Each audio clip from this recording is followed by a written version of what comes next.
દાખલ કરી રહ્યા છે વિદેશમાં અને ભારતમાં પણ ધીરે ધીરે હવે એની મહત્તા સમજાઈ રહી છે. મેનેજમેન્ટના ક્ષેત્રમાં પણ હવે એ લોકો મેનેજમેન્ટ ઓફ માઇન્ડ એ વિશે વિભિન્ન સેમિનાર ટ્રેનિંગ પ્રોગ્રામ્સ એ લોકો યોજી રહ્યા છે.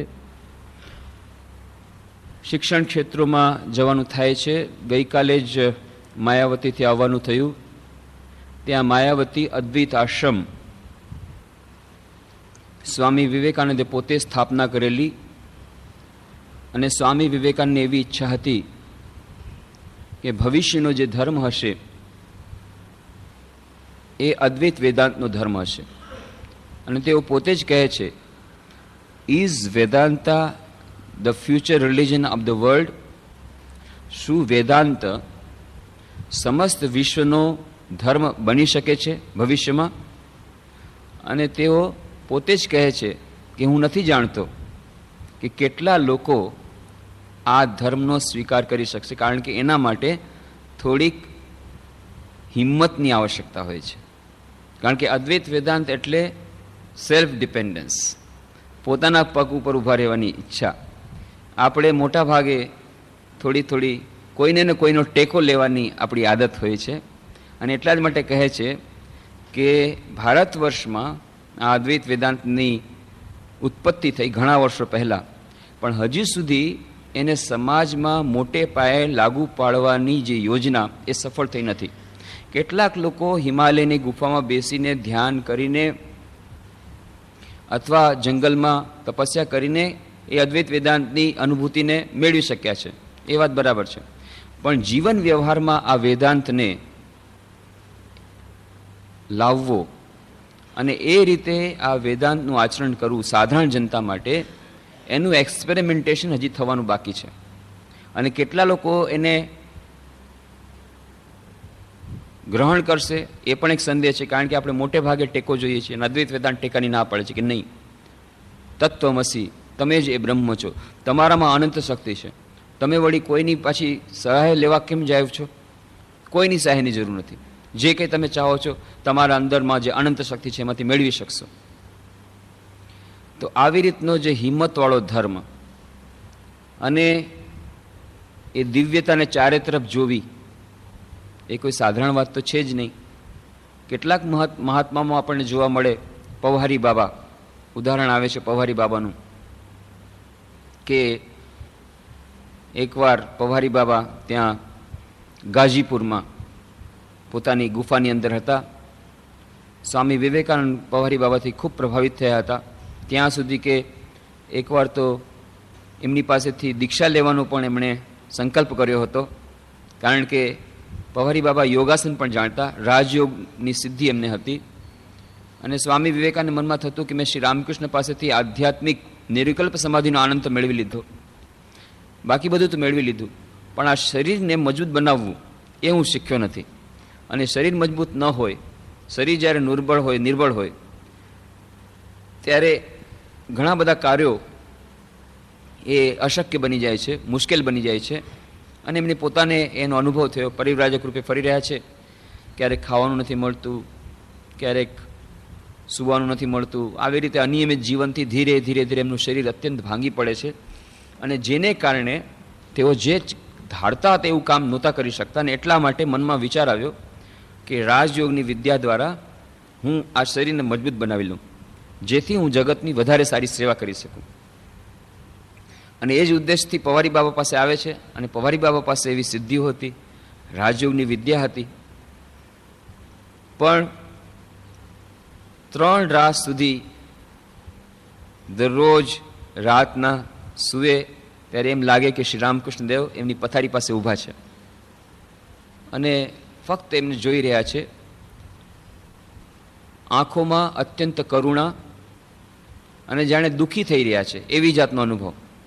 આવી રીતે 3 રાત સુધી સાક્ષાત, સ્વપ્નમાં નહીં, સાક્ષાત જ્યારે શ્રી રામકૃષ્ણના દર્શન કર્યા તેમ લાગ્યું કેમ શ્રી રામકૃષ્ણ આવી રીતે આવી રહ્યા છે? કારણ કે હું ગુરુ બદલાવી રહ્યો છું એટલા માટે. ગમે તે હોય, જો શ્રી રામકૃષ્ણ દેવની ઈચ્છા ન હોય કે હું મારા આ શરીરને મજબૂત બનાવું, જો એવી ઈચ્છા હોય તો એ પોતે તો આપી શકત મને એવી વિદ્યા, ન આપી તો ઠીક છે. જો એમની ઈચ્છા નહીં હોય તો હું દીક્ષા નહીં લઉં. અને પછી શ્રી રામકૃષ્ણના દર્શન બંધ થયા, એટલે સમજી ગયા આ જ કારણ છે. તો જે હોય તે એ પવારી બાબા પાસેથી એમણે દીક્ષા ન લીધી, પણ એમના વ્યક્તિત્વથી, એમના જીવન ચરિત્રથી, એમના ઉપદેશથી અત્યંત પ્રભાવિત થઈ ગયા હતા. કેટલાય દિવસથી ગાજીપુર ત્યાં બિહારમાં હતા અને એમની વાર્તાઓ ઘણી કરતા. એ પવારી બાબા એક દિવસ, અને પવારી બાબા એવી સ્થિતિ સુધી પહોંચી ગયા હતા કે એમના માટે સર્વત્ર એ જ બ્રહ્મ, એ વેદાંતની, અદ્વૈત વેદાંતની જે સ્થિતિ. અને એમની ગુફામાં સાપ પણ રહે છે, બિલાડી પણ રહે છે, બધા એકસાથે રહે છે. એટલો પ્રેમ, જે કહે છે ને કે યોગી મહાત્મા અહિંસામાં જ્યારે કોઈ પ્રતિષ્ઠિત થાય ત્યારે સાપ પોતાનું વેર ભૂલી જાય, વાઘ પોતાનું વેર ભૂલી જાય. એ સાક્ષાત અનુભૂતિ એ પવારી બાબાને હતી. તો સાપ પણ એમની સાથે રહે છે, બિલાડી પણ રહે છે. એક દિવસે કોઈ પણ કારણસર આ સાપ આ બિલાડીની પાછળ પડ્યો અને બિલાડી પવારી બાબાના ખોળામાં આવી ગઈ. ત્યાં શરણ લીધું. એને ખબર છે પવારી બાબા મારા બાબા, અને પવારી બાબાએ બિલાડીને લીધી. હવે સાપ કરડવા આવ્યો, પવારી બાબાએ ના પાડી નહીં કરડમાં, પણ સાપ ત્યારે ક્રોધમાં હતો કે હું કરડીશ જ, એને મૂકી દઉં. વારંવાર આવે છે પણ બિલાડીને હજી વધારે છુપાવે છે. છેવટે સાપને એટલો ક્રોધ આવ્યો કે પવારી બાબાને કરડ્યો. પવારી બાબાને ડંસ દીધો, ડંક. થોડી વાર પછી જ્યારે લોકોને ખબર પડી પવારી બાબાને ડંસ દીધો છે, ત્યારે શું થયું? પવારી બાબા, આપને સાપે ડંસ મારી દીધો? જે સાપને આપણે પાડ્યો હતો, આટલી મિત્રતા હતી. ત્યારે પવારી બાબા હસતા હસતા કહે છે, a messenger came from my beloved and kissed me. મારા પ્રિયતમનો એક દૂત આવ્યો હતો અને મેં ચુંબન કર્યું છે, ડંખ માર્યું છે, વેદના થઈ રહી છે, પણ શું કહે છે? A messenger came from my beloved and kissed me. તેમના માટે બધું, દરેક જગ્યાએ સર્વત્ર બ્રહ્મ જુએ છે. એવા મહાત્માઓ કેટલા છે. શ્રી રામકૃષ્ણ દેવને જેમ ગળામાં કેન્સર થયું, અદ્વૈત વેદાંતની એવી સિદ્ધિ કે બે નાવિકો ઝઘડો કરી રહ્યા છે, અહીંયા ગંગાને કાંઠે ઊભા ઊભા જોઈ રહ્યા છે, અને અચાનક જોરથી રાડ પડે છે, અરે! અને હૃદયરામ એમના સેવક, એમના ભાણે જેમની સેવા કરતા દોડીને આવે છે. શું થયું, શું થયું મામા, શું થયું? આવીને જુએ છે તો શ્રી રામકૃષ્ણ તો સમાધિ અવસ્થામાં છે અને પીઠ પર લાલ ડાઘ થઈ ગયા છે, જાણે કોઈ જોરથી માર્યું હોય. અને તરત જ હૃદયરામ ગુસ્સે થઈ જાય છે, મામા મને કયો, કોણે તમને આ રીતે માર્યું છે? હમણાં જ એનું માથું ધડથી જુદું કરી દઉં, કયો. પણ ત્યારે કોણ સાંભળે? શ્રી રામકૃષ્ણ તો સમાધિ અવસ્થામાં છે. થોડી વાર પછી જ્યારે સમાધિ અવસ્થાથી પાછા આવ્યા, સાધારણ સ્થિતિમાં આવ્યા, ત્યારે હૃદયરામ પૂછે છે, મામા કોણે તમને માર્યું હતું? મને કોઈ નથી માર્યું. ત્યાં ગંગામાં બે નાવિકો વચ્ચે ઝઘડો થતો હતો અને મેં જોયું કે એક નાવિકે બીજા નાવિકને જોરથી પીઠ પર જોરથી મારી દીધું અને મને જોરથી વેદના થઈ. પેલા નાવિકને લાગ્યું, મને લાગ્યું કે મને જ લાગ્યું છે, એટલે હું બરાડી ઉઠ્યો. આશ્ચર્ય! એક નાવિક બીજા નાવિકને પીઠ પર કેટલે દૂર ગંગામાં મારે અને એના ડાઘ અહીંયા પીઠ પર આવે. આજના વૈજ્ઞાનિક યુગમાં શું શક્ય છે? આજે સાયકોલોજીસ્ટ લોકો, મનોવૈજ્ઞાનિક લોકો કહી રહ્યા છે, મનોજગતથી, મનથી શરીરનું નિર્માણ થાય છે અને મનના વિચારો કેટલા બધા ઘનીભૂત થઈ શકે છે, એના એક્સપેરિમેન્ટ કરી રહ્યા છે. પણ આ તો એક્સપેરિમેન્ટલી વેરીફાઈડ શ્રી રામકૃષ્ણના જીવનમાં આ ઘટના આવે છે. અને સ્વામી શારદાનંદજી મહારાજ લખે છે શ્રી રામકૃષ્ણ લીલા પ્રસંગના ભૂમિકામાં, એક પણ એવી ઘટના એવી નથી જે મેં આમાં વર્ણન કરી છે જેનું ઓથેન્ટિકેશન, જેનું વેરિફિકેશન મેં ન કર્યું. કારણ કે મેડિકલ સાયન્સના સ્ટુડન્ટ હતા એટલે બધું ચોકસાઈપૂર્વક, ઝીણવટપૂર્વક એને તપાસ કરી અને ક્રોસ વેરિફિકેશન, ફક્ત વેરિફિકેશન નહીં, ક્રોસ વેરિફિકેશન. હૃદયરામે કહ્યું છે, અચ્છા, પણ હૃદયરામની વાત પર વિશ્વાસ મૂકવો, કદાચ એની મેમોરી કદાચ શાર્પ ન હોય આટલા 20 વર્ષ પછી, તો એટલે હૃદયરામે શું કીધું, ટાંકી લીધું. પછી બધાને પૂછ્યું, કોઈ કે આવી બીજી ઘટના સાંભળી છે? હા. રામકૃષ્ણના મુખેથી બીજા કોઈ ઘટના સાંભળી છે? ચાલો ક્રોસ વેરિફિકેશન. હવે મૂકો રામકૃષ્ણ લીલા પ્રસંગમાં. આવી રીતે શ્રી રામકૃષ્ણ લીલા પ્રસંગમાં આ ઘટના લખે છે. અશક્ય માની શકાય એવી નહીં, પણ આ વાત. અને પછી છેવટે શ્રી રામકૃષ્ણ દેવ ત્યાં કાશીપુર ઉદ્યાન બાટીમાં છે, ગળામાં કેન્સર થયું છે અને પીડા એટલી બધી થઈ છે, કંઈ પણ ખાવાતું નથી, પીવાતું નથી. ભક્તો બધાય ખૂબ જ દુઃખિત છે. નરેન્દ્ર, સ્વામી વિવેકાનંદ, બ્રહ્માનંદજી, આ બધાએ ત્યારે કોલેજના વિદ્યાર્થીઓ, સ્કૂલના વિદ્યાર્થીઓ એમની સેવા કર્યા છે. ખૂબ એમને દુઃખ છે કે શ્રી રામકૃષ્ણ દેવ કાંઈ ગ્રહણ કરતી નથી થયા. થોડોક એ ખીર, બહુ જ થોડીક ઓછી ખીર નાનકડી થોડીક નાખે, પણ એ પણ માંડ જાય, બીજું કંઈ ખાઈ ન શકે. પાણી પણ લેતા ખૂબ એમને દુઃખ થાય, કષ્ટ થાય. આ બધું એમનું કષ્ટ જોઈ નથી શકતા.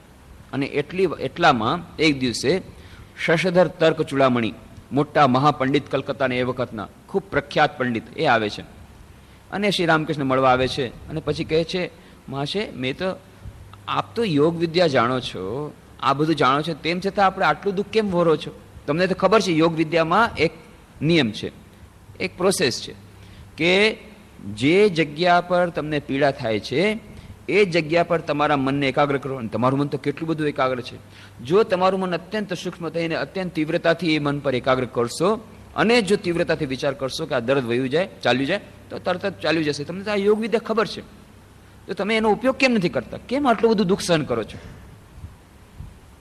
અત્યારે શ્રી રામકૃષ્ણ કહે છે, શશધર, હું તો સમજતો હતો કે તમે મહાપંડિત છો, તમારી આટલી બધી મેં ખ્યાતિ સાંભળી છે, અને તમે આવા મહામૂર્ખની જેમ વાતો કરો છો?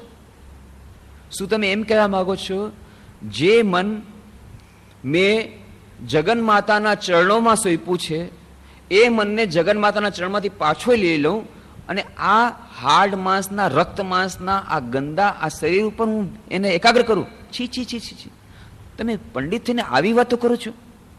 શશધર તર્ક ચૂડામણી તો શર્મિંદા થઈ ચાલ્યા ગયા. પણ આ બધી વાતો સ્વામી વિવેકાનંદને બધા એમના ગુરુભાઈ સાંભળી લીધી. હવે એમને ખબર પડી ગઈ, રામકૃષ્ણ પાસે ઈલાજ છે પણ કરતા નથી. હવે પકડી લીધા, તમારે તમારો આ ઈલાજ કરવો જ પડશે. તમારું દુઃખ અમારે સહન ન થાય. અમારા માટે થઈને તમે કાંઈ ખાતા પીના થઈને અમે ક્યાં મોઢે ખાઈએ? અમારા માટે થઈને તમારે કંઈ ને કંઈ ગ્રહણ કરવું પડશે. અમારા માટે થઈને તમારે આ ઈલાજ કરવો પડશે. આ કેન્સરનો ઈલાજ તમારી હાથમાં છે. તમે સજદરને ના પાડી દીધી, પણ અમને ના નહીં પાડી છે, તમારે કરવું જ પડશે. જો ભાઈ, આ બધી વાતો તમે મન નહીં કરો. બધું જગન માતાની ઈચ્છા પર છે. જગન માતાની ઈચ્છાથી જ બધું થાય છે. અચ્છા, તો જગન માતાને કયો તમારું દુઃખ દર્દ દૂર કરી દે. કે જુઓ ભાઈ, આટલા વર્ષો તમે સાથે રહ્યો છો, તમને ખબર છે કે જગન માતાને આજ સુધી મેં કોઈ પ્રાર્થના કરી નથી. એક જ પ્રાર્થના, માં મને ભક્તિ આપો. આલ્યો તમારું જ્ઞાન, આલ્યો તમારું અજ્ઞાન, માં મને ભક્તિ દે. આલ્યો તમારું પ્રકાશ, આલ્યો તમારો અંધકાર, આલ્યો તમારો પૈસો, આલ્યો તમારું માન અપમાન, આ બધું તમે લઈ લ્યો, માં મને તમારા ચરણો ભક્તિ આપો. આ જ પ્રાર્થના કરું છું. ફક્ત એક પ્રાર્થના હું ન કરી શક્યો. શ્રી રામકૃષ્ણ કહે છે, આલ્યો તમારું સત્ય ને આલ્યો તમારું અસત્ય, મને ભક્તિ આપો, એ ન કહી શકો. કેમ? સત્યનું પાલન જો ન કરે તો જગન્માતા મળે જ નહીં. કારણ કે સત્ય એ જ ઈશ્વર છે. તો એટલા માટે એ ન કહી શકે. પણ બાકી બધી વાતો માં જગન્માતા માટે છોડી દીધી અને કહે છે, માં આ બધું લઈ લ્યો, પણ માં મને શુદ્ધ ભક્તિ આપો. તો તમને તો ખબર છે, માં પાસે હું શુદ્ધ ભક્તિ સિવાય બીજું કાંઈ નથી માગી શકતો. સ્વામી વિવેકાનંદ છોડે એવા નથી કે ના, એ બધું અમને તમે બધા એને ભોળવી શકો છો, હવે અમે તમને છોડવાના નથી. અમારા માટે થઈને તમારે માને કેવું જ પડશે, કેવું જ પડશે. અમે તમને છોડવાના નથી. હવે શું થાય? અચ્છા રે, હું જોઈશ, મા સાથે વાત કરીશ. સાંજના પાછા સ્વામી વિવેકાનંદ, અચ્છા મા સાથે વાતચીત થઈ, માને પ્રાર્થના કરી? તો કે હા. તો શું કીધું માએ? ખૂબ ઉત્સુકતાથી સ્વામી વિવેકાનંદ પૂછે છે. જો મેં માને કીધું, જુઓ, આ મોઢેથી હું કાઢી શકતો નથી, કંઈ પણ ગ્રહણ કરી શકતો નથી, અત્યંત કષ્ટ છે. તેથી આ બધા લોકો કહે છે, હું નથી કહેતો, આ લોકો બધા કહે છે કે તમને કહેવા માટે કે એવું કંઈ કરી દો કે જેથી થોડું ખાવાનું થઈ શકે. કીધું તમે? હા. પછી માએ શું કીધું? માએ તમને બધાને દેખાડીને કીધું, કેમ રે, આટલા બધા મોઢેથી ખાય છે, એનાથી તને સંતોષ નથી, તારે પોતાનું ખાવા માટે હજી એક મોઢું જોઈએ છે? હું તો શરમથી મારું માથું નીચે ઝૂકી ગઈ, હું પાછો આવતો રહ્યો. વિચાર કરો, અદ્વૈતની અનુભૂતિ ક્યાં સુધી જઈ શકે? આટલા બધા મોઢેથી ખાય છે, એનાથી તને સંતોષ નથી, કે તારે પોતાને ખાવા માટે હજી એક મોઢું જોઈએ છે. આ છે અદ્વૈતની અનુભૂતિ. હું જ સર્વત્ર છું, દરેક જગ્યાએ મારા જ હાથ છે, દરેક જગ્યાએ મારા જ પગ છે, દરેક જગ્યાએ મારું જ મોઢું છે. એ જે ઉચ્ચતમ સ્થિતિ, અને એ સ્થિતિનું પાલન થોડાક અંશે પણ આપણા જીવનમાં થાય. આ તો અત્યંત ઉચ્ચતમ સ્થિતિ. એ સ્થિતિ સુધી પહોંચતા ઘણી વાર લાગશે, પણ એનું થોડું થોડું પણ પાલન જો થાય તો શું થશે? આ સંસાર સ્વર્ગ બની જશે. આપણે જ્યારે કોઈકનું પોકેટ મારીએ છીએ ત્યારે આપણે પોતાનું પોકેટ મારીએ છીએ. એ જ્યારે ખબર પડશે ત્યારે કોઈ પોકેટ માર કોઈનું પોકેટ નહીં મારે. જ્યારે ખબર પડશે કે હું કોઈની ચોરી કરું છું, કાળાબજારી કરું છું, કે કોઈને દુઃખ આપું છું, કે મારા કારીગરોને એક્સપ્લોઇટેશન કરું છું, એ બધું મારા જ વિભિન્ન સ્વરૂપો છે, આ થોડીક પણ અદ્વૈતની અનુભૂતિ આવશે તો કોઈ દિવસ કોઈનું અકલ્યાણ નહીં કરે. એક સુંદર પુસ્તક પ્રકાશિત થયું છે તાજેતરમાં, સ્વામી રંગનાથાનજી મહારાજ. ગઈકાલે જ હું દિલ્હીથી પાછો આવ્યો. દિલ્હીમાં એમની સાથે મુલાકાત થઈ. રામકૃષ્ણ મઠ મિશનના વાઇસ પ્રેસિડેન્ટ મહારાજ સ્વામી રંગનાથાનજી મહારાજ. તો આજે જ્યાં જાય છે તેઓ વિદેશમાં પણ જાય છે, દેશમાં કેટલી જગ્યાએ જાય છે, મિલિટરી કેન્ટોનમેન્ટમાં જાય અથવા બીજી મોટી સંસ્થાઓમાં જાય, ગમે ત્યાં જાય, બધી જગ્યાએ એક જ સમસ્યા એ લોકો રજૂ કરે છે, વેલ્યુઝ ઇન લાઈફ. આ વેલ્યુઝનું ઇરોઝન એટલું બધું થઈ ગયું છે, મૂલ્યો એટલું બધું અવમૂલ્યન થઈ ગયું છે દૈનિક જીવનમાં. આ મૂલ્યોને કેવી રીતે પ્રતિસ્થાપિત કરવા, એક મોટી સમસ્યા. અને એટલા માટે એમણે સુંદર પુસ્તક લખ્યું છે. પુસ્તક લખ્યું છે એટલે હૈદરાબાદમાં એમણે જે લેક્ચર્સ આપે એના બેસિસ ઉપર પુસ્તક લખ્યું છે, practical Vedanta and values of life. અને એ પુસ્તક તાજેતરમાં પ્રકાશિત થયું છે, હમણાં આવશે 2-4 દિવસમાં. એક કોપી હું લાવ્યો છું અને એનો અનુવાદ આપણે શ્રી રામકૃષ્ણ જ્યોતમાં પણ પ્રકાશિત કરશું. પણ એમણે સુંદરથી સમજાવ્યું છે કે વેલ્યુઝ ઇન લાઈફ, આ મૂલ્યો જીવનમાં ક્યારે આવે, જીવનમાં મૂલ્યો કેવી રીતે આવશે. આજે મૂલ્યો કેમ નથી આવતા? એટલા માટે નથી આવતા કે કોઈને ખબર નથી એનું પાછળનું તત્વ ખબર નથી, એના પાછળનું દર્શન કોઈને ખબર નથી. સ્વામી વિવેકાનંદ જે વાત કરી હતી એ જ વાત આજે પણ લાગુ પડે છે. યુટિલિટેરિયન એ લોકો શું કહે છે? તમે સત્યવાદી બનો, તમે સારા બનો, કોઈનું નુકસાન ન કરો. અચ્છા, ઉપયોગિતાવાદી જે લોકો છે એ લોકો કહે છે હું શું કરવા અનૈતિક ન બનું. એનું મને જવાબ આપો. જો મને સરળતાથી આજે 10 લાખ રૂપિયાની થેલી મળતી હોય, ફક્ત એક ફોલ્સ સિગ્નેચર કરવાથી, ફક્ત એક સિગ્નેચર જ કરવાના છે, બીજું કાંઈ નથી કરવાનું, એનાથી મને 10 લાખની જો થેલી મળતી હોય, હું કેમ જવા દઉં? એનાથી મારું મકાન બનતું હોય, ગાડી બનતી હોય, કેટલી બધી મારે સુખ સગવડ હોય, તો કઈ વસ્તુ છે જે મને ચોરી કરતા અટકાવી શકે? કઈ વસ્તુ છે જે મને કાળાબજારી કરતા અટકાવી શકે? એક નાનકડા થોડા પ્રયત્નથી મને કેટલું બધું સુખ મળે છે, હું કેમ જતું કરું? આ છે કોઈ પણ માણસનો પ્રશ્ન છે. એનો તમે જવાબ કેવી રીતે આપશો? એને એટલા જ માટે કહે છે સંસારમાં કોઈ પણ બીજો ધર્મ આનો જવાબ આપી શકતો નથી. તમે સારા બનો. અચ્છા, સારા બનો એટલે શું? શું કરો સારા બનો? ના, સારા બનો, નીતિમાન બનો. તો શું થશે? ના, જ્યારે મળશો એના પછી તમને સ્વર્ગનું રાજ્ય મળશે. અરે મર્યા પછી કોણ કોને જોયું છે? હમણાં મજા કરો. આજે વિજ્ઞાનનો યુગ, કોણે જોયું છે ભાઈ? ઋણમ કૃત્વા ઘૃતમ પ્રિબેત. બધા ચારવાકના ડિસાઇપલ છે. ઘી ઉધાર લઈને પણ જો ઘી ખાવાનું, ખૂબ સરસ ખાવા પીવાનું, અને જો એના માટે પૈસા ન હોય તો ઉધાર લઈ લ્યો. ઉધાર ઋણ જે લઈ લીધું એ ઋણને પાછું દેવાની ચિંતા નહીં કરો. અરે મર્યા પછી કોનું ઋણ કોણ લેવાનું છે? ખૂબ મજા કરો. આ છે ચારવાકનો સિદ્ધાંત. આજે ચારવાકના સિદ્ધાંત પર આપણે આધારિત છીએ. બધા કે છે ખૂબ મજા કરી લ્યો. મર્યા પછી કોણે કોનું જોયું છે?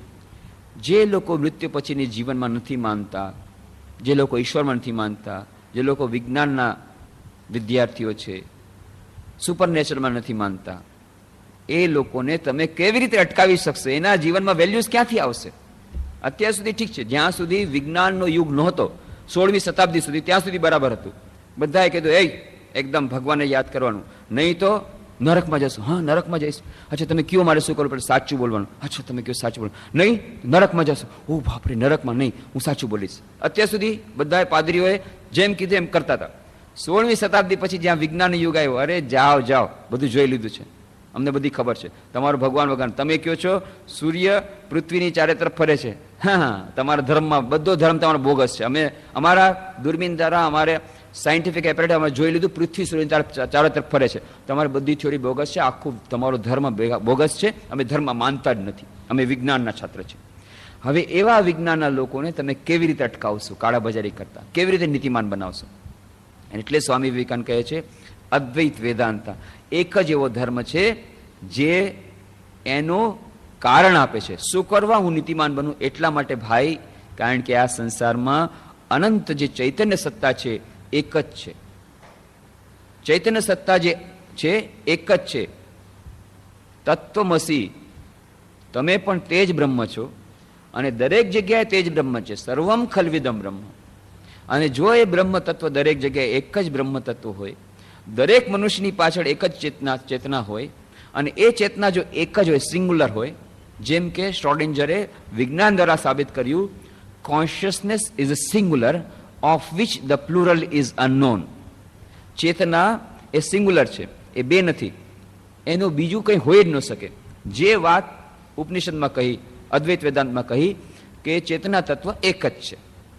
સર્વમ ખલુ ઇદમ બ્રહ્મ ઈશા વાસ્યમ ઇદમ સર્વમ યત્કિંચ જગતામ જગત તેન ત્યક્તેન ભુંજિતા મા ગ્રદ કસ્ય સિદ્ધનમ. એ એક જ બ્રહ્મ ચારે તરફ વ્યાપ્ત છે. એટલા માટે સર્વતઃ પાણીપાદમ તત્ સર્વતઃ ક્ષિશિરોમુખમ સર્વતઃ શ્રુતિમલ્લોકે સર્વમ આવૃત્તિ તિષ્ઠતિ. બધી જગ્યાએ એના જ હાથ છે, બધી જગ્યાએ એના જ પગ છે. તો મારું જ સ્વરૂપ ચારે તરફ છે. તો જ્યારે હું કોઈનું પોકેટ મારું છું તો હું મારું પોતાનું જ પોકેટ મારું છું. જ્યારે આ અનુભૂતિ થશે ત્યારે કોઈ કોઈનું પોકેટ નહીં મારે. અદ્વૈત વેદાંતને જ્યારે આપણે આચરણમાં મૂકશું, જ્યારે આપણને ખબર પડશે એક જ બ્રહ્મચેતન અવસ્થા છે ને આપણે ખરેખર તો એક જ બધા છીએ, આ એક જ રેશનલ અદ્વૈત વેદાંત. એટલા માટે સ્વામી વિવેકાનંદ કહે છે, મને ખબર નથી, ખૂબ બોલ્ડ, કોઈના ઉપર આધાર રાખવાનો નહીં, આ અદ્વૈત વેદાંત એ ભવિષ્યનો ધર્મ થશે. પણ એ ભવિષ્યનો ધર્મ થવામાં કેટલા સેંકડો વર્ષો લાગશે એ મને ખબર નથી. પણ why not start from today? આજથી કેમ શરૂઆત ન કરી શકીએ? એટલા માટે એમણે કહ્યું ત્યાં અમેરિકામાં લેક્ચર દેતી વખતે કે રામકૃષ્ણ મઠ મિશનના અમારા તો ઘણા બધા કેન્દ્રો છે, પણ એક કેન્દ્ર મેં એવું રાખ્યું છે હિમાલયમાં કે જ્યાં ફક્ત અદ્વૈત વેદાંત, બેરેફ્ટ ઓફ ઓલ વીકનેસીસ, કોઈ પણ જાતની નિર્બળતા તુર્બળતા ત્યાં નહીં. બંને રીતે હું કામ કરું છું, કારણ કે હજી લોકો તૈયાર નથી થયા આ અદ્વૈત વેદાંત માટે, એ સાહસિક એ ધર્મ માટે. બધાને કાંઈ ને કંઈ સહારો જોઈએ છે, કોઈને કોઈ સપોર્ટ જોઈએ છે. એટલા માટે ઈશ્વરનો સપોર્ટ, આ સપોર્ટ ઠીક છે, પણ એક જગ્યાએ મેં કમસે કમ હિમાલયમાં એક કેન્દ્ર એવું રાખ્યું છે જ્યાં ફક્ત અદ્વૈત વેદાંત, એટલે એમનું નામ રાખ્યું અદ્વૈત આશ્રમ. અને એમના અંગ્રેજ શિષ્ય હતા captain Sevier and Mrs Sevier. એ જ્યારે ઇંગ્લેન્ડથી પાછા આવ્યા 1898માં સ્વામી વિવેકાનંદ સાથે પાછા આવ્યા, તો 1899માં એમણે અદ્વૈત આશ્રમની સ્થાપના કરી માયાવતીમાં. એ વિશે આપણે થોડી ચર્ચા કરી હતી જ્યારે લાસ્ટ 6 મહિના પહેલા હું માયાવતી ગયો હતો, ત્યારે વિસ્તારની ચર્ચા કરી હતી. અને પછી શ્રી રામકૃષ્ણ જ્યોતમાં પણ આપણે લેખ આપ્યો છે માયાવતી કેવી તેની સ્થાપના થઈ, માયાવતીની શું ફિલોસોફી છે. પણ બેસિક ફિલોસોફી આ જ બે, જે મુખ્ય દર્શન આ જ છે, અદ્વૈત વેદાંત. અને એટલા માટે એ સ્વામી વિવેકાનંદની ઈચ્છાથી આખો નાખો પહાડ આપણે ખરીદી લેશું. આખો નાખો પહાડ ખરીદેલો છે, લગભગ 50 એકર જમીન છે, પણ મોટો પહાડ, 5-6 કિલોમીટર તમારે ચાલવું પડે. એ એક બાઉન્ડ્રી લાઈનથી બીજી બાઉન્ડ્રી લાઈન તરફ જવું હોય તો પહાડમાં નીચે ઉપર ઉતરવું પડે, ગાઢ જંગલ. આસપાસના બધાય જંગલ કપાઈ ગયા છે, પણ અહીંયા કારણ કે અમારા ડાયરેક્ટ કંટ્રોલમાં છે અને આસપાસના જે જંગલ છે એની પંચાયતના પણ પ્રમુખ, અમારા અદ્વૈતાશ્રમના પ્રમુખ, એ જ એના પ્રમુખ છે પંચાયતના. એટલા માટે આસપાસના જંગલ પણ બચી ગયા છે. બાકી બધી જગ્યાએ તો જંગલ જેમ આજકાલ બધી જગ્યાએ કપાઈ રહે છે, કપાય છે. ગાઢ જંગલ. આજે પણ ત્યાં લિયોપોર્ડ છે, ચિત્તો આવે, ચિત્તા, વાઘ દેખાય છે, ચિત્તા દેખાય છે. થોડાક દિવસ પહેલા જ આવીને ગાયને ઉપાડી ગયો, અમારા આશ્રમની ગાયને ઉપાડી ગયો. વરુ છે, જંગલી જાનવર છે, પક્ષીઓ, ઘણા પ્રકારના વિભિન્ન પ્રકારના પક્ષીઓ છે. અત્યંત રમ્ય, એ સુરમ્ય એ જગ્યા છે. પણ ત્યાં સ્વામી વિવેકાનંદે કહ્યું હતું કે અદ્વૈત વેદાંત ફક્ત, એટલે ત્યાં કોઈ મંદિર નથી, ત્યાં તમે પૂજા ન કરી શકો, કોઈ ફોટોની પૂજા ન કરી શકો, કોઈ જાતની પૂજા પાઠ નહીં. કેમ? અદ્વૈત વેદાંત, તમે જ તે બ્રહ્મ છો, પછી કોણ કોની પૂજા કરે? અને એટલા જ માટે સ્વામી વિવેકાનંદ જ્યારે 1901માં ત્યાં માયાવતી આવ્યા, 14 દિવસ માટે ત્યાં રહ્યા હતા. જે ઓરડામાં નીચે રહ્યા હતા એ જ ઓરડામાં આજકાલ ક્લાસ ચાલે છે. એક ફર્નેસ છે, ફર્નેસની આજુબાજુ સ્વામી વિવેકાનંદનો ગોળ કમરો, ગોળ ઓરડો, ત્યાં જ બધી ક્લાસ ચાલે છે. તો ત્યાં આવીને એમણે જોયું કે નાનકડું એક ગોખલો, એક નાનકડું મંદિર જેવું એક ખૂણામાં શ્રી રામકૃષ્ણની છબી પધરાવી દીધી છે. ત્યાંના જે સંન્યાસીઓ ગયા હતા ત્યાં. અને બીજું કંઈ ખાસ પૂજા પાઠ નહીં, જે રિચ્યુઅલિસ્ટિક પૂજા જેમાં આપણે ત્યાં મંદિરમાં થાય એટલું નહીં, અગરબત્તી દેવી, થોડુંક પૂજા પાઠ કરવી, એ શરૂ થઈ ગયું છે. અને સ્વામી વિવેકાનંદ જોઈને તો એકદમ, અરે the old man has entered here also. આજે ઘરડો માણસ, ઠાકુરને ઘરડો માણસ કહીને બોલાતો, old man, that old man. આ ઘરડો માણસ બાકી બધી જગ્યાએ ઘૂસી ગયો, અહીંયા માયાવતીમાં ઘૂસી ગયો. ફોટો જોઈને એમણે તરત જ કીધું હટાવો, હટાવો એમ કીધું નહીં, પણ એમના એક્સપ્રેશનથી ખબર પડી કે સ્વામીજી ખૂબ નારાજ છે. એમણે કહ્યું હતું કમસે કમ એક જગ્યા એવી હશે દુનિયામાં, મારા રામકૃષ્ણ મઠ મિશનમાં, કે જ્યાં ફક્ત અદ્વૈત Vedanta, bereft of all weaknesses, અને ત્યાંય તમે જો રામકૃષ્ણને ઘુસાડી દેશો, ત્યાંય તમે આવી રીતે પૂજા પાઠ બધું નાખી દેશો, ત્યાં પણ રિચ્યુઅલ શરૂ કરી દેશો, તો અદ્વૈત વેદાંત મારે એક તો મોડલ જોઈએ, એક મોડલ તો કમસે કમ જોઈએ, મોડલ સેન્ટર. એકનું રહેવા દીધું તમે ખૂબ. અને ત્યાં તો પ્રોપર્ટીમાં જ લખેલું છે, ટ્રસ્ટ ડીડમાં, કે આ પ્રોપર્ટી અદ્વૈત આશ્રમ માયાવતીમાં કોઈ પણ પ્રકારની રિચ્યુઅલ્સ નહીં થાય, એક્સેપ્ટિંગ વિરજા હોમ, સંન્યાસની જે દીક્ષા થાય છે એ દીક્ષા થશે, એ દીક્ષાની વિધિ થશે. બાકી કોઈ પણ જાતની, આપણને શરૂઆતમાં લાગે અરે એના વગર કેમ ચાલે, પણ ત્યાર પછી ખબર પડશે ત્યાં પ્રકૃતિ સ્વયં પૂજા કરેલી છે. દરરોજ ઝાડમાંથી નીચે ફૂલ પડે, કેટલા બધા ફૂલ, કેટલી જાતના વિભિન્ન જાતના ફૂલો, ચારે તરફ પ્રકૃતિની જ જાણે પૂજા ચાલી રહી છે. બરફના હિમાલય દૂર દેખાય છે, ધોળા ધોળા, ચારે તરફ ફૂલો ફૂલો ફૂલો, સુંદર સુંદર ફૂલો, એ પુષ્પો, અને એ પુષ્પો નીચે પડે છે ત્યારે એમ લાગે છે કે આ ચારે તરફ શિવજીની જ પૂજા ચાલી છે, વિરાટની પૂજા ચાલી રહી છે. ત્યાં કોઈ પૂજા કરવાની જરૂર નથી, આપોઆપ આખો માયાવતી જ એક મંદિર છે, અને સ્વયં પ્રકૃતિ જ જાણે કે દેવી છે જેની પૂજા ચાલી રહી છે, એવી જાતનો અનુભવ થશે. ત્યાં સુધી કે કોઈ દિવસ કોઈને અનુભૂતિ નહીં થઈ હોય કે પહાડ કોઈ દિવસ ધ્યાન કરે, પણ માયાવતી આશ્રમની બાજુમાં ડાબી તરફ, એ બિલ્ડિંગની ડાબી તરફ જે મોટા મોટા પહાડ છે, ખૂબ ઊંચા પહાડ છે, એ પહાડને જુઓ તો એમ લાગે જાણે પહાડ ધ્યાન કરી રહ્યા છે. વિચિત્ર, પહાડ ધ્યાન કરે એવી જાતની ધારણા, એવી જાતની ફિલિંગ તમને થાય, અને પ્રકૃતિ દેવીની સાક્ષાત પૂજા થાય છે પુષ્પો દ્વારા, એવી અનુભૂતિ થાય. તો ત્યાં રિચ્યુઅલિસ્ટિક વર્શિપ નથી. એટલા માટે પછી પાછળથી તો જ્યારે સ્વામી વિવેકાનંદ આવું કહ્યું, એટલા માટે સ્વામી વિવેકાનંદ તો ચાલ્યા ગયા. પછી 1902માં સ્વામી વિવેકાનંદની મહાસમાધિ થઈ. એના પછી જે ત્યાંના સંન્યાસીઓ હતા એ લોકોના મનમાં સંશય જાગ્યો કે મા શારદા દેવી કહેતા હતા, શ્રી રામકૃષ્ણ કહેતા હતા, શ્રી રામકૃષ્ણ ફોટોની પૂજા કરવામાં શું વાંધો હોઈ શકે, અને આવી રીતે સ્વામી વિવેકાનંદ કહી ગયા એટલે થોડોક સંશય જાગ્યો. એટલે મા શારદા દેવીને પત્ર લખ્યો, મા હાઈકોર્ટમાં અપીલ કરી, સ્વામી વિવેકાનંદ આવીને અમારું મંદિર બંધ કરાવી ગયા, અમે જરાક અમને થોડુંક કેટલી શાંતિ મળતી હતી, તો એ કહે છે કે ના તમે અદ્વૈતવાદી છો અને તમારે આ રામકૃષ્ણની પૂજા નહીં કરવાની, તો માં તમે જ હવે તમે જેમ કહેશો એમ કરશું. માં શારદા દેવી એક પણ દિવસ, એક ક્ષણ પણ શ્રી રામકૃષ્ણની પૂજા વગર ન રહી શકે. હંમેશા ઠાકુરનો ફોટો સાથે રાખે, પહેલા ઠાકુરને ભોગ ધરાવે, એના પછી ખાય. એટલે બધાને એમ હતું કે માં શારદા પાસે સારો સપોર્ટ મળશે. પણ આશ્ચર્યની વાત, માં શારદા દેવી પત્ર લખે છે, બેટા શ્રી રામકૃષ્ણ પણ અદ્વૈતી હતા અને એમના તમે બધા શિષ્યો છો, તમે પણ અદ્વૈતી છો, એટલે મારા નરેને ઠીક જ કર્યું છે, ત્યાં અદ્વૈતની જ સાધના ચાલશે. બસ હાઈકોર્ટમાં ખતમ. હવે એના પછી તો કઈ જવાનું નથી. એટલે ત્યાં આ દિવસ સુધી કોઈ રિચ્યુઅલ નથી, અદ્વૈત આશ્રમ, ત્યાં અદ્વૈતની સાધના. પણ ધીરે ધીરે અદ્વૈતનું ચાલશે. એ અદ્વૈત આશ્રમ દ્વારા, માયાવતી દ્વારા, તો ત્યાં તો આસપાસ જંગલમાં બીજું કાંઈ નથી, પણ ત્યાં નીચે થોડેક નીચે જાઓ, 9 કિલોમીટર દૂર રોડનો રસ્તો છે, ત્યાં લોહાઘાટ છે, એ પોઈન્ટ. અને લોહાઘાટથી પછી તમે 65 કિલોમીટર જાઓ એટલે કે 3 કલાક લાગે. આપણને એમ લાગે 65 કિલોમીટર તો બસ અડધી કલાકમાં પહોંચી જશું.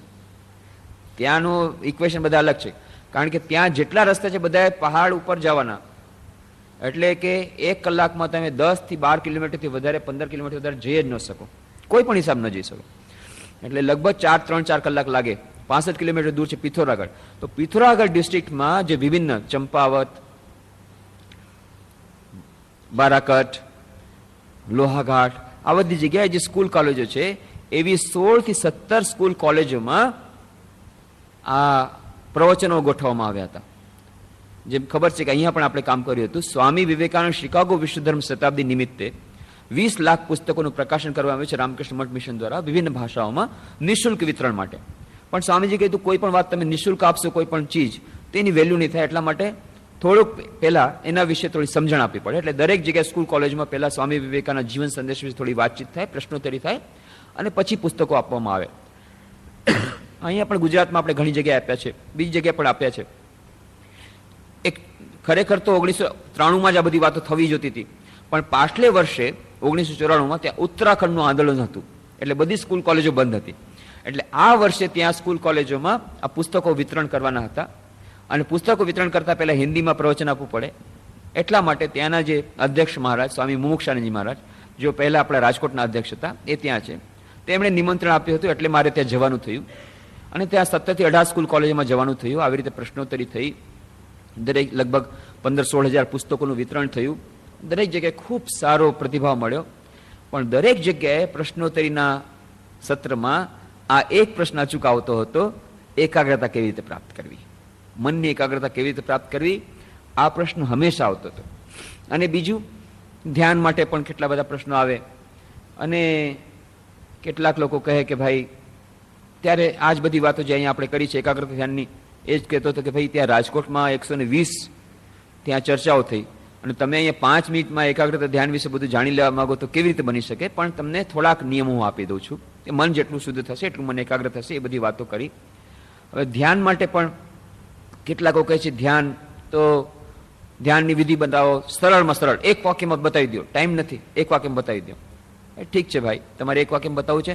આ સ્વામી વિવેકાનંદનો ફોટો અમે દરેક જગ્યાએ લઈ ગયા હતા અને દરેક સ્કૂલ કોલેજમાં સ્વામી વિવેકાનંદ એક ફોટો આપ્યો છે. મેં કીધું યુવાનો માટે તમારા માટે એક જ છે, સ્વામી વિવેકાનંદનો ફોટો જોઈ લેવાનો 1 મિનિટ માટે, પછી આંખ બંધ કરીને એ જ ફોટો જોવાનો પ્રયત્ન કરો, એ તમારું ધ્યાન થઈ ગયું. એનાથી ધીરે ધીરે સ્વામી વિવેકાનંદના ગુણો તમારામાં આવશે. આ સાધારણ ધ્યાનની વિધિ આપી. કેટલાક લોકો કહે છે કે ના, અમારે તો સમાધિ અવસ્થા જોઈએ છે, કેવી રીતે જલ્દીથી સમાધિ મળે? હવે ત્યાં હું જો એ લોકોને કહેત કે ભાઈ આ સમાધિ તો તમને ઇન્સ્ટન્ટ કોફીની જેમ નહીં મળે, તો એ લોકો નિરાશ થઈ જાય. એટલે મેં કીધું થશે, ધીરે ધીરે થશે, કાંઈ વાંધો નહીં, ધીરે ધીરે થશે, તમે અભ્યાસ કરી જાઓ, એટલી જ વાત કરી. અહીંયા જેમ આપણે ઓપનલી બધી વાત કરી છે કે ભાઈ આ ઇન્સ્ટન્ટ સમાધિ જેવી વાત નથી. પતંજલિના યોગ સૂત્રમાં એ અષ્ટાંગ માર્ગ છે, યમ, નિયમ, આસન, પ્રાણાયામ, પ્રત્યાહાર, ધારણા, ધ્યાન અને છેવટે સમાધિ આવે છે. હજી પહેલા પગથિયાની જ્યારે વાત કરીએ કે યમ અને નિયમ, તો યમ એટલે શું? સત્ય, અસ્તેય, બ્રહ્મચર્ય, અપરિગ્રહ, અહિંસા. નિયમ એટલે શું? શૌચ, સંતોષ, તપ, સ્વાધ્યાય, ઈશ્વર પ્રણિધાન. એ બધું બહુ મુશ્કેલ લાગે છે. આગળની વાત કહો, એ છોડીને આગળની વાત કહો. અરે ભાઈ, તમે છલાંગ મારીને 8મા માળે નહીં પહોંચી શકો, પડી જશો, હાથ પગ તૂટી જશે, ભાંગી જશે.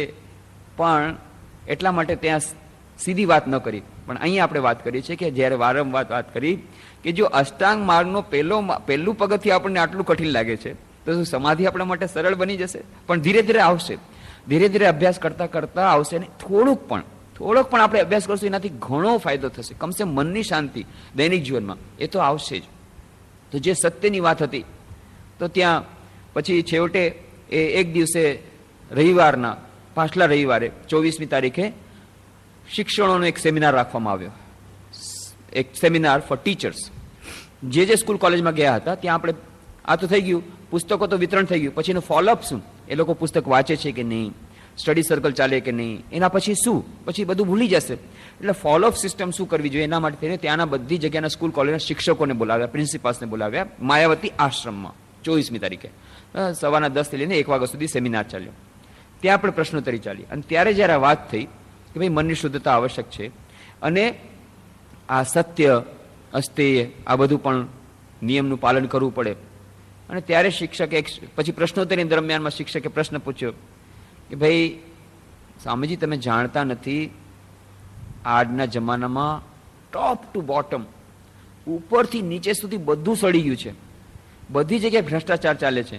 એમાં અમે જો ઈમાનદાર બનવા જાશું, તમે પીસાઈ જશું, ખતમ થઈ જશું. તમે આના સિવાય બીજી વાત કરો.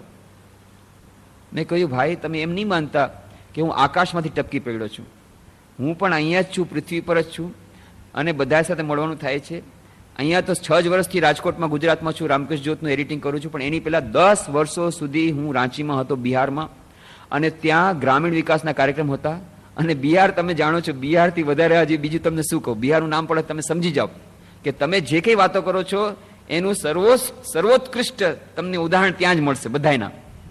અને મેં કહ્યું કે મને બધી જાતનો અનુભવ છે. એટલે સુધી કે અમારા એક શ્રેણી આવીને અમને રિપોર્ટ કરે છે કે એમના ગામડામાં શું ચાલે છે. એક ખેડૂત છે, શું કહે છે ખેડૂત? આહા, સતયુગ આવી ગયો ભાઈ, સતયુગ આવી ગયો. કેમ? અરે કોણ જાણે કોણ છે, મિનિસ્ટ્રીમાં કોણ આવ્યું છે, પ્રાઇમ મિનિસ્ટર બહુ સરસ છે, અને આ જે વિડીયો એ તો સાક્ષાત ભગવાન છે. કેમ કે ભાઈ 3000 રૂપિયા મને કાલે આપી દીધા. કેવી રીતે? બસ કાંઈ નહીં, કે તમને કાંઈ કરતા કાંઈ કરવાનું નથી, તમારે ફક્ત અંગૂઠો જ આપવાનો છે. અભણ છો ને કાંઈ વાંધો નહીં, એક અંગૂઠાની છાપ આપી દે, 3000 રૂપિયા રોકડા. સતયુગ આવી ગયો ભાઈ, સતયુગ આવી ગયો. તો 3000 રૂપિયાને રોકડા શેના મળ્યા? ફક્ત અંગૂઠો લગાડવાના. અને ત્યાં સ્કીમ ચાલે છે કૂવો બનાવવાની. તો કૂવો બનાવવા માટે શું થાય કે ભાઈ 20,000 રૂપિયામાં કૂવો થાય તો 50% સબસિડી, 10,000 રૂપિયા મફતમાં મળી જાય કોઈ પણ કિસાનને, કોઈ પણ ખેડૂત. અને જો શેડ્યુલ કાસ્ટ શેડ્યુલ ટ્રાઇબ હોય તો 100% સબસિડી, 20,000 રૂપિયા મફત. એક પૈસો તમારે લગાડવાનું નહીં, તમારી મહેનતના પણ 7,000 8,000 એ તમને મળે. તો 20,000 રૂપિયા ગવર્મેન્ટ તરફથી 100% ગ્રાન્ટ. તો 3,000 રૂપિયા ખેડૂતને મળ્યા, 7,000 રૂપિયા બીડીઓને મળ્યા, 2,000 કર્મચારી લીધા, 1,000 આણે લીધા. આવી રીતે એ લોકોનું આખું પર્સન્ટેજ ડિસ્ટ્રીબ્યુશન એકદમ પરફેક્ટ સિસ્ટમ છે. બસ ફટાફટ લાવો જલ્દી જાઓ, ફટાફટ અંગૂઠા પર 3,000 રૂપિયા લીધા, અંગૂઠો 3,000 રૂપિયા, એમાં લખાવી દીધું કાગળમાં, બીજું કાંઈ નહીં લખાવ્યું છે, મારો કૂવો બની ગયો છે, બહુ સરસ પાણી મળી રહ્યું છે, બસ એટલું જ. અને બિહારમાં કે ટાર્ગેટ ભાઈ એટલો જલ્દી ટાર્ગેટ થઈ ગયો, આટલા બધા કૂવા બની ગયા, આખા ભારતમાં હાહાકાર મચી ગયો કે બિહાર સૌથી આગળ વધી ગયું. અને કેટલી સરસ સિસ્ટમ, ખેડૂત ખુશ છે, એને ફક્ત અંગૂઠા મારવાના 3,000 રૂપિયા મળી ગયા. બીડીઓ તો ખૂબ જ ખુશ છે, 7,000 મળી ગયા એક કૂવાના. અને વર્ષમાં એને 3,000 કૂવા હોય તો કેટલા મકાન એના બની ગયા એ તો વિચાર કરો. કર્મચારી એ ખુશ, જેટલા ઓફિસર એ ખુશ, બેંક ઓફિસર, કારણ કે બેંકને એમાં લોન આપવી પડે છે, એટલે બેંક ઓફ ઇન્ડિયા ત્યાં છે લીડ બેંક, એના ઓફિસર એ ખુશ, બધાય ખુશ, પ્રાઇમ મિનિસ્ટર એ ખુશ. ઓહો, મારા દેશમાં કેટલા કુવા બની રહ્યા છે. અને બિહાર જેવો, બિહાર રાજ્ય જે અત્યંત પછાત હતું એ આગળ વધી રહ્યું છે. અને સમાચાર પત્રવાળા ખુશ એકદમ કે આટલું દેશ આપણો આગળ વધી રહ્યો છે, બધાય ખુશ. કેટલી સરસ સિસ્ટમ છે આપણા દેશમાં, બોલો. એક ફક્ત સ્વામી વિવેકાનંદ એક ખૂણામાં રડી રહ્યા છે. સ્વામી વિવેકાનંદ સૂક્ષ્મ રીતે આજે પણ વિરાજમાન છે, એ એક ખૂણામાં રડી રહ્યા છે. જાઓ ને સ્વામીજીને રડવા દો ને, આપણે બધા મજા કરીએ. આ છે આપણો દેશ. જ્યારે આ વાત એક મિનિસ્ટર, હવે કોણ જાણે કેવી એકાદ મિનિસ્ટર એવો પહોંચી ગયો ગાંધીવાદી એ જ મિનિસ્ટ્રીમાં કે જેણે સ્વાતંત્ર્ય સંગ્રામમાં લડત લડી હતી, ભૂલથી એમાં ઘૂસી ગયો તો મિનિસ્ટ્રીમાં. એ આવ્યો ત્યાં રાજકોટ અમારે રાંચીમાં, અને તેણે જોયું આટલું સરસ દિવ્યાંગ કૃષિ વિજ્ઞાન કેન્દ્ર, અને અમારા ખેડૂતોને અમે અમારા તરફથી ફક્ત એ લોકોને મોરલ સપોર્ટ આપીએ છીએ, અને ખેડૂતોને બોલાવીને એ લોકોને કૂવો બનાવી દઈએ છીએ. અને એણે અમારા કૂવા જોયા, એક પણ પૈસાની ગવર્મેન્ટ સર્વિસ મદદ વગર. સ્વામીજી તમારા કૂવા, મેં તો કે આ બધા એના કૂવા જોયા તો કોઈ બધા કે પેપરમાં જ કૂવા છે, જમીનમાં કૂવા કોઈ બતાવતા જ નથી. અને તમારે અહીંયા તમે ગ્રાન્ટ કઈ નથી લીધી, આટલા બધા કૂવા તમારા ટ્રેનિંગ બનાવી લીધા. તો ગજબ કર્યું. અમે કીધું કે અમે લોકો સેલ્ફ સપોર્ટિંગ એ લોકો માની છે. પછી એના હાથ જોડીને કીધું સ્વામીજી તમે એક કામ કરો, મારે રૂરલ ડેવલપમેન્ટ માટે પૈસા છે, બધા પૈસા મારા ઓફિસર ખાઈ જશે, મને બધી ખબર છે, બધા ખાઈ જશે, એક પૈસો કિસાન પાસે નહીં પહોંચે. આ રૂપિયા હું તમને આપું છું, તમે આ જલધારા સ્કીમ તમે લ્યો. અમે લોકો હાથ જોડે માફ કરજો, જલધારા સ્કીમ અમે લેશું, પણ પૈસો ગવર્મેન્ટ અમને એક નથી જોતો. કારણ કે એ ગ્રાન્ટ માટે થઈને કેટલા જોડા મારા ઘસાશે આ પટના સેક્રેટરીએટ જવા માટે ને એ અમને ખબર છે. ના ના સ્વામીજી, તમારા માટે સ્પેશિયલ અમે કરી દઈશું, તમારે ક્યાંય જવાની જરૂર નથી, હું અહીંયા ડિમાન્ડ ડ્રાફ્ટ મોકલાવીશ ડાયરેક્ટ, અને આટલા કુવા તમારે બનાવવાના. અને એવી રીતે સ્પેશિયલ એવી બધી વાત થઈ, અને ખરેખર ડિમાન્ડ ડ્રાફ્ટ મોકલાવ્યો. એના માટે થઈને કેટલા ઓફિસર તો રામકૃષ્ણ મિશનથી એટલા બધા ચીડાઈ ગયા, કારણ કે બધું ખતમ, કોઈ કમિશન નહીં, ડાયરેક્ટ ડિમાન્ડ ડ્રાફ્ટ આવી ગયો. અને 1 વર્ષમાં ને બદલે 8 મહિનાની અંદર પૂરો ટાર્ગેટ, જમીન ઉપર કુવા, હજારો કુવા થઈ ગયા. પછી દૂરદર્શન દ્વારા એ લોકો આવ્યા, દૂરદર્શન દ્વારા જલધારા સ્કીમ બિહારમાં કેવી રીતે સક્સેસફુલ છે બધી જગ્યાએ બતાવ્યું. પણ મને ખબર નથી કે આ જે જલધારા સ્કીમ જેટલા કુવા બતાવ્યા બધા અમારા એક્સટેન્ડ રામકૃષ્ણ મિશનના બધા, કારણ કે ઓલા બાકી બધા કુવા તો બધા પેપરમાં છે. કહેવાનો અર્થ એ છે કે મેં એમને કહ્યું કે ભાઈ એવું નથી કે મને ખબર નથી આજકાલ કેવું બધું ચાલે છે, ઉપરથી લઈને નીચે સુધી બધું ચાલે છે, પણ આજના જમાનામાં પણ એક શિક્ષક, એક ઓફિસર ઈમાનદારીપૂર્વક રહી શકે છે, પણ કઠિનાઈ ખૂબ છે, બહુ જ કઠિન છે. એ વાતમાં હું બિલકુલ સંમત થાઉં છું. સેક્રિફાઈસ કરવો પડશે, તમારે બલિદાન આપવું પડશે. સત્યમેવ જયતે, એ તો વાત બિલકુલ ઉપનિષદની સાચી છે, પણ એના માટે તેને સેક્રિફાઈસ આપવો પડશે. પરમ દિવસે જ દિલ્હીમાં કિરણ બેદી સાથે ઘણી વાતો થઈ, કેટલી કલાક સુધી વાત થઈ, કેટલી જાતની બધી વાતો મેગેઝિનમાં સાંભળી, એટલે એમ લાગ્યું હતું કે ભાઈ કદાચ થોડીક વાતો સાચી પણ હશે. પણ પછી એની બાયોગ્રાફી જ્યારે વાંચી રસ્તામાં, એક બાયોગ્રાફી પ્રકાશિત થઈ છે, આઈ ડેર નામની, આઈ ડેર કિરણ બેદી, એમની બાયોગ્રાફી પ્રકાશિત થઈ છે અંગ્રેજીમાં. એ જ્યારે વાંચી ત્યારે લાગ્યું એમાં એને બધા ફેક્ટ્સ આપ્યા છે, ઘણી બધી જાતની એ ભૂલ ધારણાઓ એના વિશે છે. અત્યાર સુધી તો એમ લાગે છે કે જાણે એ ઈમાનદાર ઓફિસર, પણ પછી નામ યશની આકાંક્ષા અને પાવરની આકાંક્ષા કોણ કોને કઈ જગ્યાએ લઈ જાય એની આપણને ખબર નથી. પણ જે વાતચીતથી લાગ્યું કે 20મી નવેમ્બર 1994ના રોજ રવિન્દ્ર સરોવર સ્ટેડિયમમાં કલકત્તામાં જ્યારે યુવા સંમેલન થયું હતું, જેમાં 40,000 યુવા ભાઈ બહેનો આવ્યા હતા. મારે પણ બોલવાનું હતું, જીતાત્માજી મહારાજ અન્ય સ્વામીજી પણ હતા અને કિરણ બેદી પણ હતી. ત્યારે એની જે વક્તૃતા, એનું જે ભાષણ હતું એટલું બધું તેજપૂર્ણ હતું કે જ્યારે જેના મનમાં એ જાતનું જો એની પાછળ પોતાનું વ્યક્તિગત જો એનું પ્રમાણ ન હોય તો એ એવી રીતે ભાષણ ન આપી શકે એમ લાગતું હતું કે you are the creator of your own destiny. એક જ વાત એણે કહી કે તમે પોતાના ભાગ્યને વિધાતા છો, આત્મવિશ્વાસ રાખો. સ્વામી વિવેકાનંદની વાત કરી એમણે, જે સંદેશો એક કે બે જ વાત કરી, પણ ઇનર જે કન્વિક્શન જે ન હોય તેવી વાત ન કરે. જેણે પોતાના જીવનમાં નહીં આચરણ કર્યું એવી રીતે બોલી નહીં શકે એમ લાગ્યું. અને એ પુસ્તકમાં પણ એમણે જે થોડા ઉદાહરણ આપ્યા છે અને એમણે કહ્યું પણ ખરું, મેં એમ થોડી પુસ્તકો પણ એમને આપી, સ્વામી વિવેકાનંદના પુસ્તકો ભેટ આપ્યા. એણે કહ્યું કે એમાંની ઘણી બધી પુસ્તક એની પાસે છે. 10 વર્ષોથી સ્વામી વિવેકાનંદના પુસ્તકો વાંચે છે, મોટી લાઇબ્રેરી છે, એમાં મોટાભાગના પુસ્તકો સ્વામી વિવેકાનંદના છે. એ બધી પણ એમણે વાત કરી અને એ પ્રિન્સિપલ્સ માને છે. અને એ પુસ્તકમાં લખેલું છે કે એક ઓનેસ્ટ ઓફિસરને આજે જે ખરેખર કંઈ કરવા માંગે છે ને કેટલી બધી જાતની બાધાઓ આવે છે. જેલસી, ઈર્ષા તો છે જ, ઉપર અને નીચે અને બાજુવાળા બધા. અને એ સિવાય જેટલા લોકોને મળતું હોય કમિશન, એ બધું કમિશન બંધ થઈ જાય. અને એટલા માટે તેને કેટલી બધી જાતની બાધાઓ. શરૂઆતથી જ એ પહેલા ટ્રાફિક, ડીઆઈજી ઓફ ટ્રાફિક થઈ દિલ્હીમાં, ત્યારે એનું નામ ક્રેન બેદી થઈ ગયું. કિરણ બેદીમાંથી ક્રેન બેદી થઈ ગયું. કેમ? કારણ કે ત્યારે એશિયાડ વિલેજ સ્કીમ હતી અને એટલા માટે રસ્તા ઉપર આટલા મોટા બધા ટ્રાફિકની મોટી સમસ્યા હતી. ટ્રાફિકની મોટી સમસ્યા કરવા માટે સવારના 6 વાગ્યામાં નીકળી જાય મોટર ગાડીમાં, પોતે એનાઉન્સ કરે રાતના 11 વાગ્યા સુધી, ગળું ખતમ થઈ જાય તોય એનાઉન્સ કરીને બધી ટ્રાફિક બધું ઠીક કરે. અને કેટલી બધી ક્રેન મગાવી, કોઈ પણ રોંગ પાર્કિંગ હોય ગાડી ઉપાડીને ક્રેનથી બહાર મૂકી દે. એક દિવસે એમના સ્ટાફે પ્રાઇમ મિનિસ્ટરની ગાડી ક્રેન દ્વારા મૂકી દીધી. પતી ગયું, બસ ટ્રાન્સફર ટુ મિઝોરામ. પેલા ગોવા, એના પછી મિઝોરામ. એટલે જેટલી પનિશમેન્ટ માટે બધી મિઝોરામમાં પણ એવી જ રીતે, મિઝોરામમાં પણ ફક્ત એને બધું હતું, એની દીકરીને મેડિકલ કોલેજમાં મળવું જોઈએ, ફર્સ્ટ ક્લાસ ફર્સ્ટ આવી હતી, બધું હતું. તેમ છતાં પોલિટિક્સ, રાજનીતિ, કારણ કે ચીફ મિનિસ્ટરને મસ્કા પોલિસ ન કરે, ચીફ મિનિસ્ટર ફેંકી દીધી. ચાલો ત્યાંથી ભાગી. પછી 9 મહિના સુધી બેસાડી રાખી ચૂપચાપ, નો પોસ્ટિંગ. અને ત્યારે અત્યંત ડિપ્રેસ થઈ ગઈ. સ્વામીજી ગયા હતા, જીતાત્માજી મહારાજ ત્યાં દિલ્હીમાં, એની માં આવી, ત્યારે બધું કહ્યું કે સ્વામીજી એક જ વાત કહી, Swamiji what mistake I have committed, please tell me, મેં શું અપરાધ કર્યો છે જેની સજા મને આજે મળી રહી છે? હંમેશા મેં ઓનેસ્ટ બનવાનો પ્રયત્ન કર્યો, એની મને આ સજા મળી રહી છે. ત્યારે સ્વામીજી એમને વાત કરી હતી, સ્વામી વિવેકાનંદના પુસ્તકો આપ્યા, પેશન્સ, ધૈર્ય રાખો, સત્યમેવ જયતે, સત્યનો છેવટે જય થાય છે. You will get the rewards. Don't expect the reward, but it will come. If you serve God in man, God will serve you tomorrow. પછી 9 મહિના પછી એને અચાનક કીધું, Swamiji, I have got the posting, worst possible posting. બધાએ કીધું, અરે punishment, બરાબરનું punishment મળ્યું. કેમ? Tihar jail, worst type of jail, એનો ડીઆઈજી. અને 8,500 કેદીઓ, એમાંથી 7,000 કેદીઓ તો અંડર ટ્રાયલ, ડ્રગ એડિક્ટ, આતંકવાદીઓ, વર્સ્ટ ટાઈપ ઓફ કેદીઓ. એટલી ગંદી જગ્યા, એટલી બધી જાતના રેકેટ્સ ચાલે ડ્રગ એડિક્શનના, ખરાબમાં ખરાબ જગ્યા એને સોંપવામાં આવી. But she became the mother of all the prisoners. ત્યાં એણે શિવજ્ઞાનથી જીવ સેવા શરૂ કર્યું. સ્વામી વિવેકાનંદ સંદેશ પ્રમાણે અનેક તિહાર જેલને તિહાર આશ્રમમાં પરિવર્તિત કરીને બતાવ્યું. 1.5 વર્ષની અંદર સ્વામી જીતાત્માજી ગયા હતા, એમનું પ્રવચન ત્યાં થયું.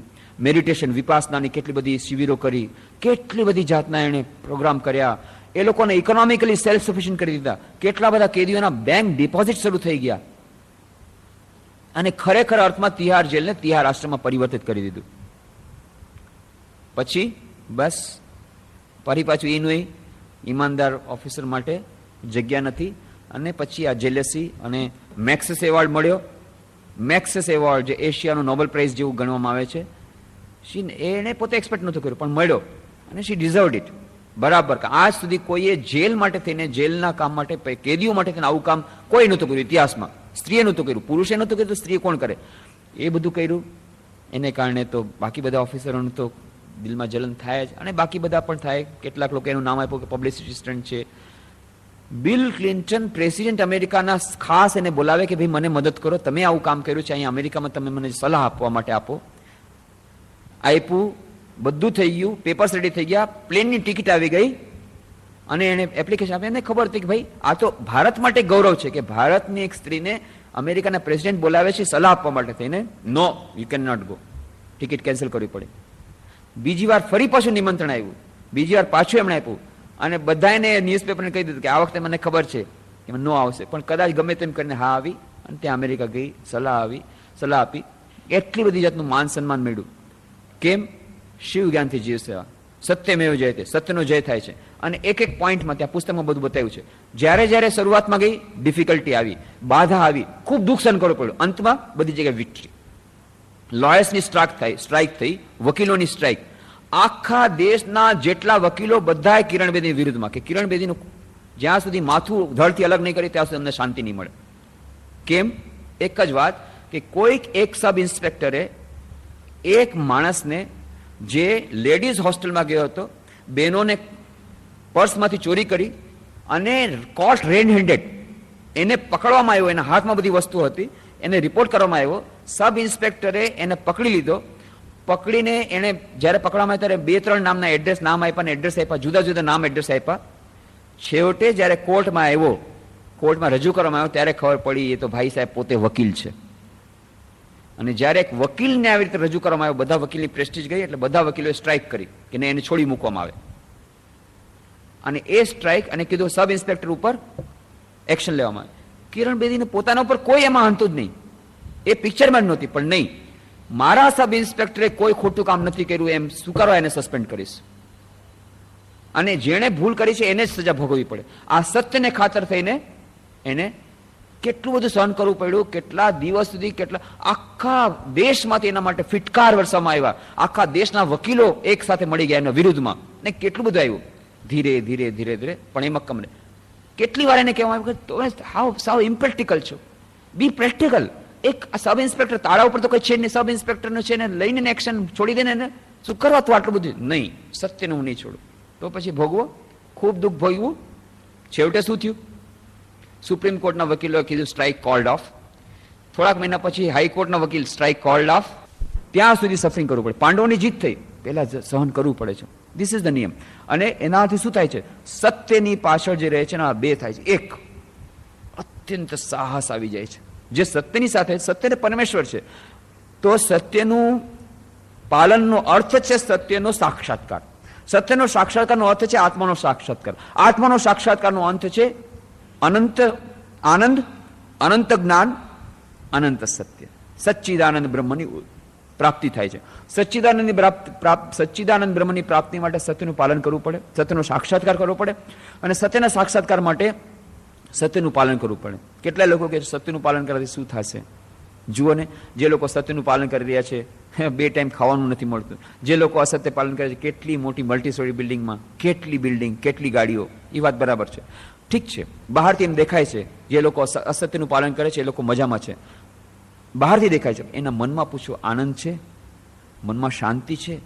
કોઈ પણ વ્યક્તિ જો અસત્યથી, અનીતિથી કમાણી કરી હશે, એને મનમાં શાંતિ નહીં મળી શકે. આ નિયમ છે, નહીં મળી શકે. ભલે ગાડીઓ એને મળશે, મોટર ગાડી મળી શકે, બિલ્ડિંગ મળી શકે, એના જ છોકરા એનું કયું નહીં માને, એના જ છોકરા વિરુદ્ધ હાઈકોર્ટમાં કેસ થશે.